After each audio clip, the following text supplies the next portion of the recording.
Mesdames, Messieurs, le saviez-vous qu'il y a des vives tensions entre la France et l'Italie au sujet de la décolonisation de l'Afrique francophone et qui, la France reste le dernier pays ex-colonisateur qui maintient encore ses colonies en Afrique. C'est le dernier d'Europe. C'est la France. Mesdames, Messieurs, incroyable mais vrai, nous avions eu un jeune Italien, à peine âgé de 32 ans, qui a fait rêver l'Afrique et toutes les diasporas africaines d'Europe et d'Occident. Luigi Di Maio, le vice-premier ministre italien. Il a parlé tout justement de la décolonisation de l'Afrique francophone par la France. Oui, la France devient le problème de l'Afrique francophone. Et aux yeux de la culture globale, c'est-à-dire Internet, la France est grillée. Et nous allons voir l'épisode là dans l'espace et le temps. Mesdames, Messieurs, oui, les Romains, vous connaissez les Romains, l'Empire romain, du 1er au 5e siècle, a colonisé la France, le sud de la France majoritairement, ou toute l'Europe d'ailleurs. Bon, bien sûr qu'après, bon, la France avait ravi euh, la- les Alpes-Maritimes de Nice et autres, même la Savoie, mais ça c'est pour l'histoire. Mais il faut savoir aussi que, en ce qui concerne la décolonisation, la France n'était pas un bon élève. Elle reste encore le mauvais élève de l'Europe. Parce que tous les pays ex-colonisateurs européens se sont tous affranchis de l'Afrique. Ils ne viennent plus conspirer ou s'ingérer politiquement et dire non, le monsieur président élu avec 8%, on le transforme en 60%, on partit, on emprisonne celui qui est élu et on massacre les populations. Et c'est sans fin. Et pour combien de temps encore? Et ça se passe en Afrique francophone. Et les Français aujourd'hui ont la honte de leurs dirigeants. Bien sûr qu'ils se sont tués avec cette crise-là qui se passe entre l'Italie et la France. Les acteurs politiques français, cette oligarchie politico-affairiste, de gauche comme de droite, ils font euh, euh, ils, ils sont là, ils se cachent, ils ne peuvent pas prendre leurs responsabilités. Donc la 5e République française devient un problème. Le problème des représentativités. Parce qu'on ne pouvait pas tolérer. Et que, vous voyez, déjà, bon, il faut le dire, que la 5e République française a créé bien des soucis en France.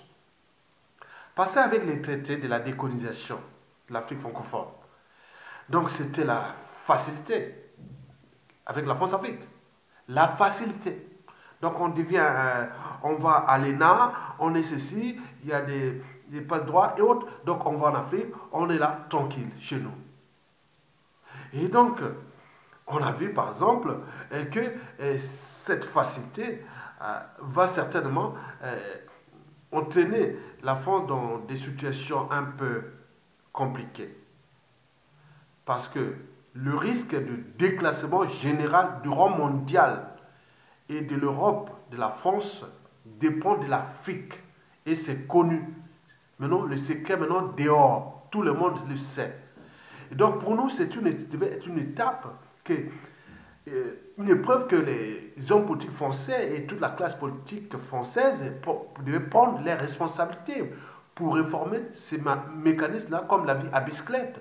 Mais là, j'ai vu dans les médias classiques français, ils en parlent peu de ce que le vice-premier ministre italien a dit que sans l'Afrique francophone, la France ne pourra pas financer sa dette publique.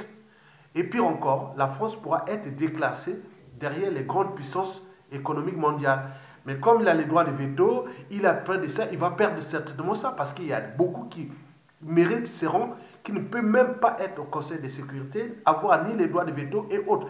Donc la France est restée surtout sur l'ancien ordre mondial, sorti qu'on lui avait laissé à la sortie de la Deuxième Guerre mondiale. Et pour combien de temps encore? Donc la problématique est non seulement politique, géostratégique, mais également humanitaire, parce que ce qui se passe avec les conséquences de cette politique française, de facilité, parce que quand vous voyez la France-Afrique, et quand vous étiez français, vous allez en Afrique, vous êtes chez vous, et que ce soit n'importe qui. Mais au niveau de l'Afrique francophone, mais c'est la tiré vers le bas. On voit que c'est 2 tiers d'indicateurs des pays homocliniques surendettés qui risquent de devenir tous des pays poudrières. Bien entendu, comme la nature aura du vide, ils seront récupérés par d'autres puissances économiques et qui guettent cette place de la France en Afrique et que la France va perdre beaucoup. Et là-bas, les gens ont tout perdu. Ils n'ont plus rien à perdre. Ils n'ont tout qu'à gagner. Les espaces sont immenses, ils sont encore vierges et autres. Ils pourront se débrouiller. Mais là, c'est la France qui va perdre au niveau des images, au niveau de son rang mondial, avec tout ce qui est comme élément que je vais vous dire après. Mesdames, Messieurs, je vais vous laisser d'abord pour commencer avec une vidéo que j'ai, pas une vidéo, une image, voilà. Donc ça vous permet d'avoir à l'esprit ce qui se passe. Donc là, c'est le Congo, le pétrole et la France-Afrique, comme on ne l'a jamais vu. Donc ça, c'est la France-Afrique. Je vais faire ça comme ça. On va voir si ça marche.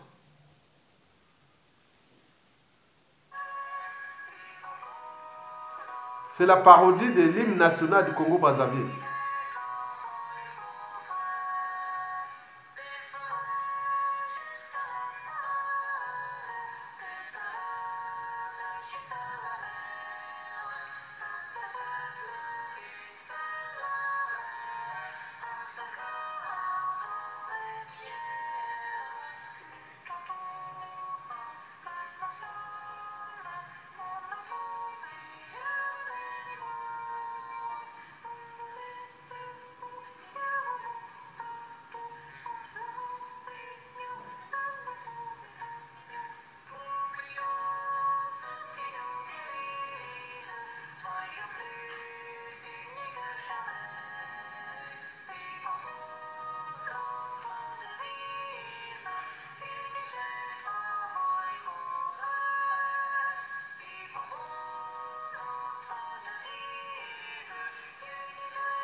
Mesdames, Messieurs, je vais vous parler de Luigi Di Maio. Oui, c'est un lanceur d'alerte. Vous savez, les lanceurs d'alerte, c'est comme des chiens qui aboient. Parce que les chiens, quand ils aboient, souvent ils alertent du danger. Mais ce n'est pas que les chiens, hein. On peut voir dans la nature les oiseaux qui ils alertent partout. Il y a des lanceurs d'alerte comme ça. Nous sommes de manière naturelle, on a des lanceurs d'alerte partout. Dans toutes les espèces vivantes, il y a des lanceurs d'alerte. Donc, dans les cas ici traités, oui, le lanceur d'alerte alerte du danger. Et donc, ce danger est triple ici. Le premier danger est pour l'Italie avec la crise migratoire. Parce que le gouvernement italien connaît bien les profils de la plupart des gens qui arrivent sur les côtes italiennes venant d'Afrique.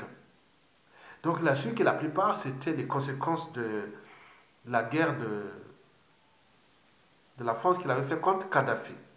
Et qui a ouvert les vagues, et Kadhafi était là quelque part, qui devait protéger l'Europe face à ces vagues migratoires. Le deuxième, c'est que, bon, ils ont remarqué que 2 tiers de ces migrants clandestins qui arrivent, ils arrivent majoritairement d'Afrique francophone. Et même sur les côtes de l'Espagne, avec le Maroc, on dit que majoritairement, 2 tiers sont d'Afrique francophone. Maintenant, on se demande, mais qu'est-ce qui se passe là-bas en Afrique francophone? Et donc, la France, ici, on essaie un peu de parler que des Érythréens, hein, les Érythréens. On a gardé que ça, sur ça, sur ça, sur ça. Maintenant, là, ils sont en train de chercher à résoudre ce problème. Donc, on aura peut-être moins ou moins d'Érythréens. Donc, où est-ce qu'on va retrouver? Toujours l'Afrique francophone. Alors, qu'est-ce qui se passe en Afrique francophone? Bon, donc, vous savez que la France Afrique francophone, c'est les ex-colonies françaises.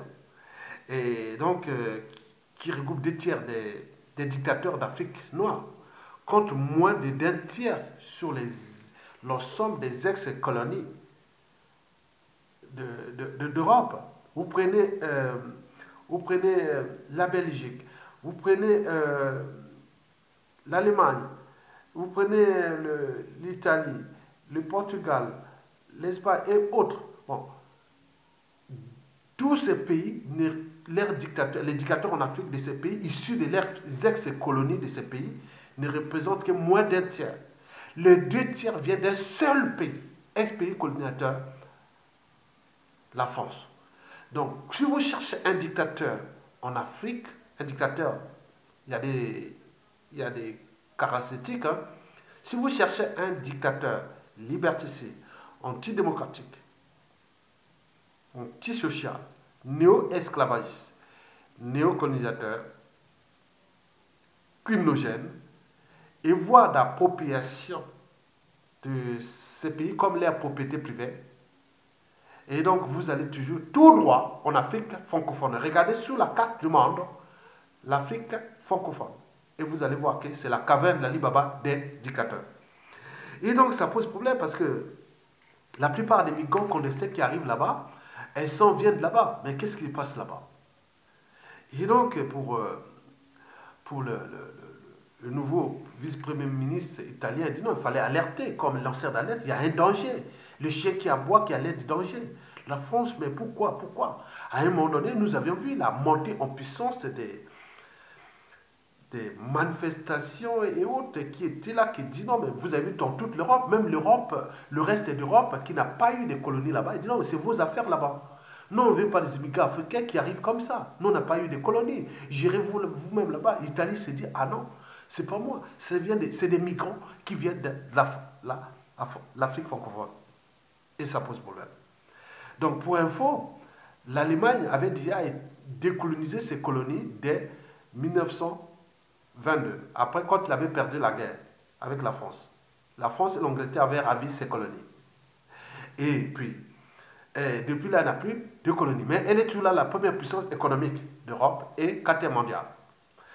La Grande-Bretagne, pareil. Elle a commencé elle a décolonisé toutes ses colonies jusqu'à la fin des années 1980 en Afrique. Elle n'a plus de monnaie coloniale. Les Africains ne payent pas d'impôt colonial. Comme nous, là-bas, on paye avec le franc CFA. Il s'agit bien sûr d'un impôt colonial. C'est-à-dire, dans ces pays, si vous regardez toutes les ressources de produits intérieurs bruts de ces pays, convertis en franc CFA, la France prend 80% de ça. Donc, multiplié par le nombre de pays d'Afrique francophone, vous voyez le budget, on parle de 400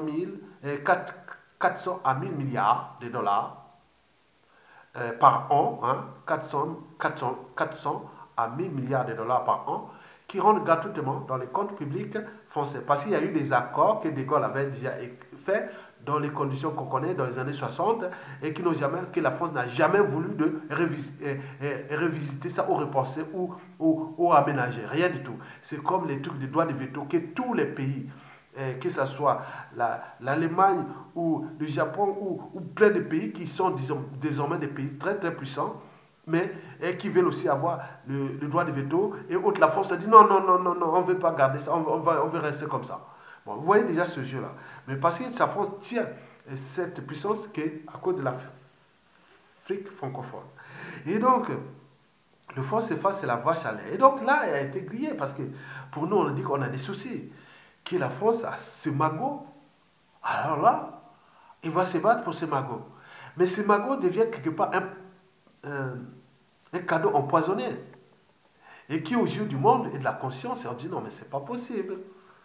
Ça ne va plus à continuer comme ça parce que la culture globale, les médias, les réseaux sociaux, et les interventions d'autres réseaux, comme les réseaux italiens et d'autres avec l'arrivée du Front National ou des mouvements d'extrême droite en Europe, on va dire non, attention, on ne veut plus ça. Mais aussi, il y a des concurrents de la France partout dans le monde et qui disent non, à un moment donné, il y a un problème. La France maintient son rang mondial, donc de manière virtuelle.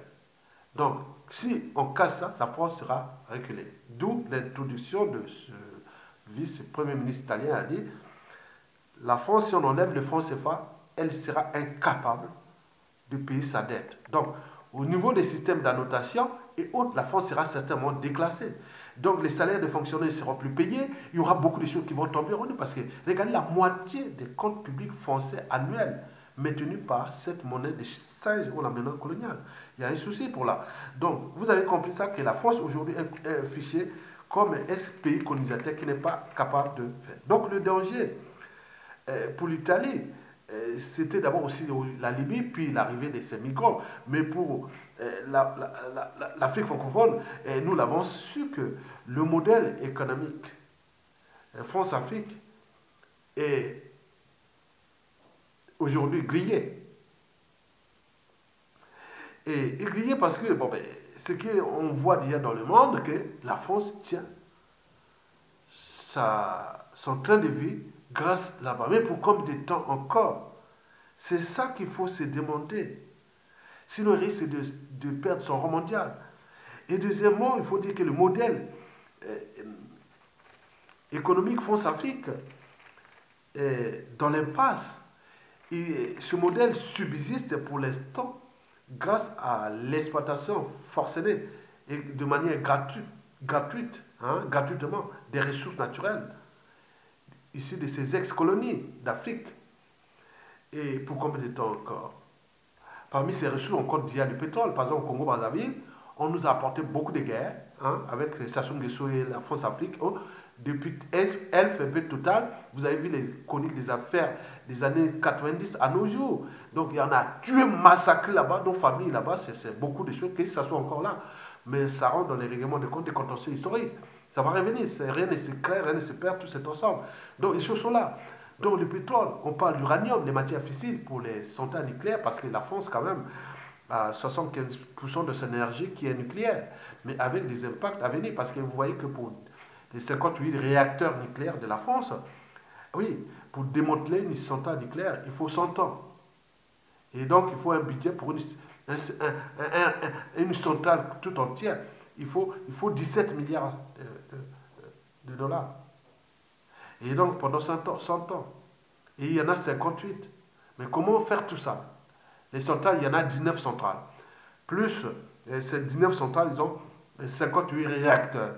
Donc si on mesure ça, 17 milliards multiplié par ces 19 centrales nucléaires, et il faut multiplier par 100 ans, donc c'est démanteler ça avec les déchets des déchets, c'est-à-dire les déchets ultimes, dont la demi-vie va pour le césium à 400 000 ans, et pour le plutonium et tout le reste, et ça va jusqu'à 1 million d'années. Donc la France n'est pas encore sortie avec les histoires d'uranium qui est allé voler en Afrique. Elle est là, enfouie. Donc vous voyez les conséquences. Donc, je ne veux pas rentrer en détail sur ça. Donc tous ces minéraux étaient rares et compagnie. Maintenant, on a dit qu'opération Berkane, j'ai vu des images d'affaires qu'au Mali, on fait comporter contre le terrorisme. On voit que les machines, ça creuse quoi. Qu'est-ce que la France creuse avec l'opération Berkane au Mali? Bon, bref. Bon, on a vu aussi, par exemple, nous, en République démocratique du Congo, on a vu les camions de l'ONU, Organisation Nations Unies, avec les camions, et à l'intérieur, ils ont fait un accident, il y a eu des sacs de coltan et de cobalt qui sont sortis comme ça. Donc, vous voyez comment on fait les affaires en Afrique là-bas. Bon, c'est un bouillon des choses un peu bizarres qui se passent là-bas. Donc, nous sommes là pour donner des informations comme des lanceurs d'alerte, éveilleurs de conscience et autres. Parce que tout n'est pas immuable, tout est dialectique, tout est dynamique. Donc, il y a un moment donné, il arrivera la fin, comme un début et une fin. Comme on a eu l'esclavage, colonisation, et voilà. Aujourd'hui, le néocolonialisme est entretenu par les Africains eux-mêmes. Donc, nous sommes là pour éveiller non seulement les Africains, mais également la France qui, aujourd'hui, est un peu dans une situation de vulnérabilité ou même d'humiliation et autres. Mais il faut qu'il prenne sa responsabilité au niveau politique, économique et voir toutes les réponses, toutes les idées, nous les donnons parce que nous connaissons ce qui se passe avec nos familles et autres. Et que les uns et les autres, on risque de perdre des vies à cause d'un tyran qu'on a placé là et pour simplement tirer cette Afrique vers le bas. Et pour combien de temps encore? Ce modèle économique France-Afrique est dans l'impasse. Ce modèle économique de la France-Afrique est dans l'impasse. Il est en fait fini. Il subsiste pour l'instant grâce à des hold-up électoraux. Pour placer ces sous-traitants négriers, hein, il y a des hold-up électoraux sans fin. Ce qui s'est passé en 2016 au Congo-Brazzaville, puis au Gabon, puis au Tchad, en 2018 au Cameroun, et dans toute cette zone CEMAC de l'Afrique centrale, qui livre quand même 2 tiers du CFA, cette zone est dans la merde. Et cette zone, ils sont tous sous programme de FMI qui continue à transformer les dettes privées en dettes publiques. Et donc, ils cherchent d'enforcer. Et ce sont fins. Mais pourquoi? Parce que la France maintient ces sous-traitants négriers qui sont là, qui tiennent, et pour combien de temps encore? Et donc, ils sont en train de tirer leur peuple vers le bas. Parce qu'aucun rêve, regardez le jeune Italien qui peut rêver, il peut faire. Combien d'Africains peuvent-ils rêver comme le jeune Italien, Luigi Di Maio, qui est le vice-premier ministre italien? Combien d'Africains peuvent-ils rêver là-bas? Parce que là-bas, quand vous allez en Afrique francophone, vous n'avez que 3 choix. Vous allez, servir les tyrans contre votre pays. Allez servir les tyrans France-Afrique contre votre pays. 2, on vous donne la possibilité de s'enrichir. Comme ça, on fait. Après, si vous ne respectez pas la règle, et casse-prison, empoisonnement, assassinat, et voilà. Quelle vie! Alors qu'ici, on rêve. Donc, c'est ça. Non, c'est pas là. Tout est bloqué là-bas. C'est fou, ces gens-là d'Afrique. Donc, la responsabilité n'est pas qu'au niveau de la France, mais aussi de nous-mêmes Africains, comme j'ai fait dans plusieurs vidéos. Donc, je suis là pour éveiller les consciences des uns et des autres. Donc, il faut dire que euh, les gens là-bas sont en train de dire que, bon, ben, qu'est-ce qu'on va faire avec ces sous-traitants négriers? Bien sûr qu'il s'agit bien sûr de fin de cycle. Mais dans leur conscience, ils sont en train de se rendre compte qu'ils sont là en train de détruire leur propre continent, leur propre pays, leur propre peuple. Et soi-disant qu'ils se défendent les intérêts. Quand ils sont consommés ou utilisés, après on les jette comme les Kleenex. Et donc ils sont là, c'est les derniers. Bien sûr qu'ils ont massacré, tué des gens, ils n'ont plus le choix. Donc ils sont maintenus, ils sont pris dans la nasse, dans le piège. Et c'est la raison pour laquelle ils tiennent. Et donc ce jeu-là, mais qui va entraîner non seulement ces pays dans des poudrières, mais également la France en ruine parce que le risque est gros, est grand.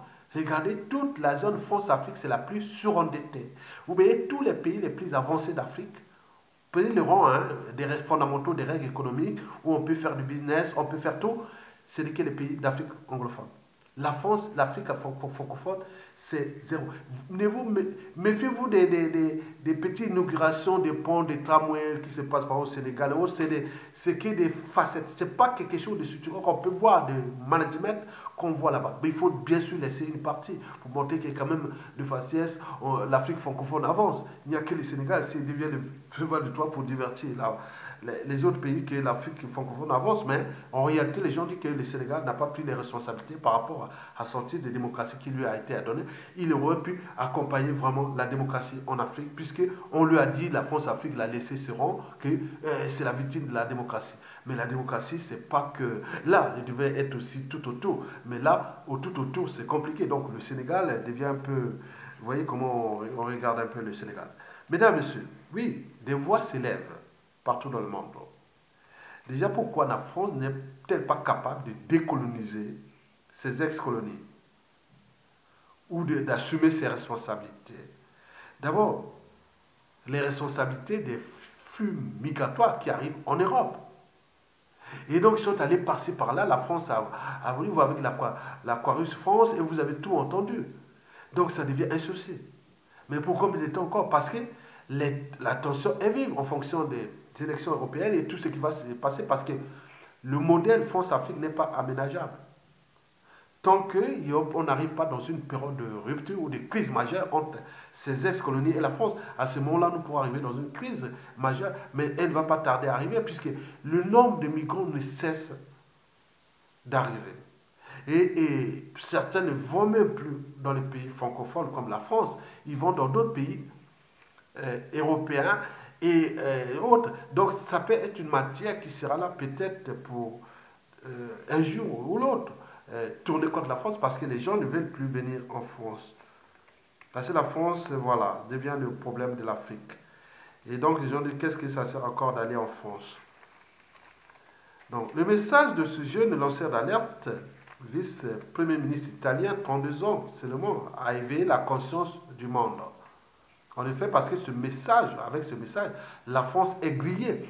Parce que c'est quand même un gros bonnet du pouvoir en Italie. L'Italie, ça doit être la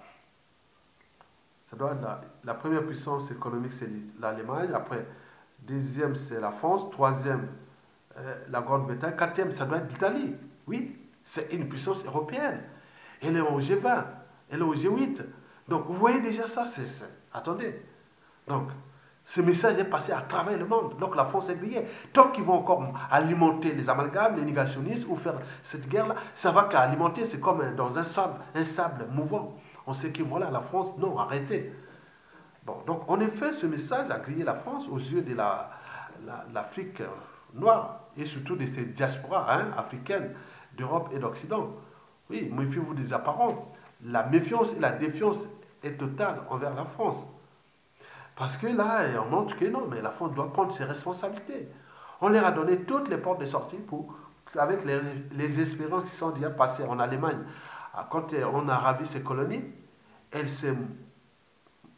a mis les bouchées doubles pour maintenir son rang mondial, sans aller prendre les pôles coloniales en Afrique.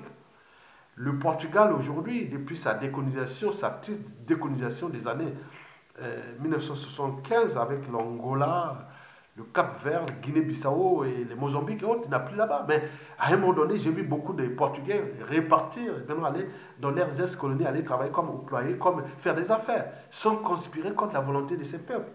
Mais nous, ça se passe comme ça. Regardez ce qui s'est passé aussi avec euh, l'Angleterre. Oui, je vous dis que c'est un cas d'école. L'Angleterre n'a plus de colonies, il ne va pas conspirer. Quand vous voyez par exemple un président africain issu des pays anglophones d'Afrique, qui est l'espace la plus dynamique, c'est entre eux, c'est des problèmes anthropologiques avec leur crise. On laisse les débrouiller entre eux. Mais il ne vient pas dire non, vous voyez, tu as fait ça, bon, regardez ce qui s'est passé dans la zone CEMAC, c'était vraiment abusif. Mais ça ne va pas rester aussi longtemps comme ça. Donc nous avions aussi des concurrents de la France, qui sont d'ailleurs déjà présents en Afrique, qui disent, bon, ben, avec cette France-là, vous n'avez pas d'espoir. Donc vous allez recevoir que des hold-up électoraux sont faits, 2 tiers des dictateurs, des assassinats politiques d'intellectuels, cadres civils, politiques et militaires, des coups d'État, du terrorisme d'État. Et n'oublions pas que vos comptes publics seront exposés à cette oligarchie politico-affairiste française. Une fois échoués, ici, ils sont ex-députés, ministres, sénateurs, ils deviennent des conseillers juridiques et autres. Et donc, où est-ce qu'ils vont sur les trésors publics de ces comptes-là? Ces pays-là recueillent déjà que 20%. Parce que tout ce qui est du PIB, 80% revient à la France à travers les fonds CFA. Il reste 20%. Mais les 20% restants, c'est géré de manière opaque par ces dictateurs. Donc, ils vont encore capter ces 20%. Donc, les comptes publics, oui, donc il faut aller s'endetter. Et s'endetter, est-ce qu'il est plus besoin de ça avec les ressources? Donc, ça devient un souci. Donc, vous voyez déjà ça, c'est du jamais vu. Et donc, on montre ça, les idées à la France, mais ils ne prennent pas leurs responsabilités. Le problème pour la France, c'est, ou les enjeux, oui, c'est des problèmes d'image. La France est désormais grillée, je vois par-ci par-là, mais qu'est-ce qui se passe d'abord en France? Bon, donc les hommes politiques français doivent prendre leurs responsabilités pour avancer dans avancer pour s'affranchir de cet état de crise France-Afrique. Donc, donc, on parle de problèmes migratoires, il va arriver certainement une période de rupture entre l'Union européenne, l'Italie et la France. Parce qu'à un moment donné, prenez votre responsabilité. Pourquoi tous ces migrants qui arrivent viennent que de chez vous? Et quand ils arrivent ici, la plupart fuient, et même la France. Donc il y a un problème. Beaucoup ils sont venus des ex-colonies françaises, et quand ils arrivent ici, ils fuient la France. Sauf ceux qui ont un peu des relations ici. Ils vont tous dans les pays scandinaves et, et autres. Peut-être que c'est une chance pour qu'ils vont avoir d'autres mentalités. Une fois répartis en Afrique, ils seront d'autres mentalités que les mentalités francophones. Bon, il y a aussi le positionnement. Parce qu'il y a beaucoup de pays africains qui souhaitent se positionner vers d'autres pays européens qui apportent certaines valeurs, comme là. Et donc c'est un processus qui est en cours. N'oublions pas que beaucoup d'Africains vont même d'ailleurs dans d'autres pays comme tout ce qui est anglophone, anglo-saxon et rusophone et chinois et autres. Donc on voit, c'est des dynamiques qu'il faut prendre à l'esprit parce que j'ai eu même un monsieur qui avait dit, dernièrement, il n'y a même pas un an, il dit les frais sur les inscriptions des étudiants étrangers hors Union européenne, ça augmente. Ils ont dit non, mais comme l'Afrique francophone est dans la merde, et beaucoup c'est trop mieux, ils vont plus venir ici, ils vont aller dans d'autres pays, Espagne, autres, ils vont se former là-bas, et ce sera les défenseurs de ces pays. Et c'est une dynamique, c'est une réalité, il ne faut pas la cacher, et nous la savions d'ailleurs. Voilà. Donc, enfin, la France est-elle condamnée à décoloniser l'Afrique? Oui, c'est obligatoire, parce que à force de tirer vers le bas, il arrivera une période de rupture. Elle est déjà visible, déjà avec les interventions des autres acteurs politiques de l'Europe. Et n'oublions pas les petits poissons, les gros requins qui se bouffent entre vous. Donc vous allez avoir des soucis, mesdames, messieurs. Et oui, là-bas, l'Afrique a tout perdu, n'a plus rien à perdre. Elle a tout à gagner. Mais c'est la France qui a tout à perdre. Avec le CFA, les ressources, les droits de veto, même certains pays vont même rentrer en intelligence contre la France pour qu'on fait rentrer d'autres pays au Conseil de sécurité. Et donc c'est ça qui est le mal parce qu'il y a eu quand même des assassinats. Sassou Nguesso a commis des crimes de main juste à 1 million de morts au Congo-Brazzaville depuis 1997 à nos jours, jamais résolu parce qu'il a le droit de veto de la France qui tient son dernier joker, dernier criminel de la sous-région, le Denis Sassou Nguesso. Et pour combien de temps encore, mesdames et messieurs? Bon, donc, la priorité, c'est que rêvent les Africains là-bas de cette sortie d'état de crise, que la France arrête de conspirer contre la volonté de ses peuples. Donc, le rêve, la priorité d'Afrique francophone, c'est les alternances politiques. Que ça change au moins. Même les régimes plus ou moins consensuels, mais que ça change. Deuxièmement, il faut régler le problème du franc CFA. Troisièmement, les problèmes des bases militaires. Les ressources naturelles, on en pensera ça, il y a les marchés partout dans le monde, ça, il n'y a pas de problème. Ça sera régulé par le marché. Au moment que nous aurons des hommes responsables à la tête de ces pays qui pourront négocier avec la France pour avancer ensemble comme l'a dit Abiscled. Donc l'enjeu est là, voilà les priorités de l'Afrique francophone. Donc libérez-nous d'abord tous les prisonniers politiques, demandez à votre sous-traitant négrier de libérer les prisonniers politiques. Deuxièmement, et de les lâcher. Et puis, les présidents élus, comme au Congo-Brazzaville, Gabon, Cameroun et autres, ils prennent les responsabilités en rentrant dans un climat de confiance. Et nous pouvons repenser ces équilibres-là en tenant compte des retours d'expérience qui est la France déjà, et aussi l'Union européenne dans les ex-pays colonisateurs. Mesdames, Messieurs, je vous remercie.